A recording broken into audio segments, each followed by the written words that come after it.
నా స్టైల్లో రవ్వ లడ్లు ఎలా చేయాలి అండ్ సింపుల్గా క్విక్గా ఎలా చేయాలనేది ఈ వీడియోలో షేర్ చేస్తా. ఒక పక్క నెయ్యి వేడి చేస్తున్నా, ఇంకో పక్క పాలు వేడి చేస్తున్నా. నెయ్యి వేడైనాక మన దగ్గర ఉన్న డ్రై ఫ్రూట్స్ అన్ని వేపుకొని పక్కన తీసి పెట్టుకోవాలి. అదే బౌల్లోకి ఇంకా కొంచెం నెయ్యి వేసి ఇక్కడ మీకు చూపిస్తున్నా చూడండి. ఈ గ్లాస్తో నేను 2 గ్లాస్ బొంబాయి రవ్వ తీసుకుంటున్నా.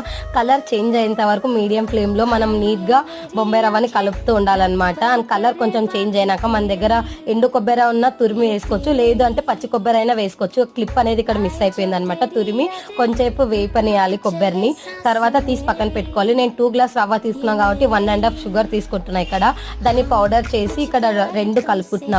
రవ్వ అండ్ షుగర్ పౌడర్ కలుపుకోవాలి. వేడి చేసిన పాలు ఉంటాయి కదా, అవి గోరెచ్చగా అయిన తర్వాత ఈ గ్లాస్తో చూసి వేసుకోవాలి. పాలు ఒకేసారి వేసుకుంటే చక్కెర అనేది పీల్చుకుంటుంది అనమాట. నేను చూసి ఇలా లడ్డుగా చేసుకొని పైన డ్రై ఫ్రూట్స్ మనం స్టార్టింగ్లో వేపుకున్నాం కదా, డ్రై ఫ్రూట్స్ పెట్టుకొని లడ్డూలాగా చేసుకుంటే అయిపోయింది. సింపుల్గా తొందరగా అయిపోయింది అనమాట రవ్వ లడ్లు. మీరు కూడా ట్రై చేయండి.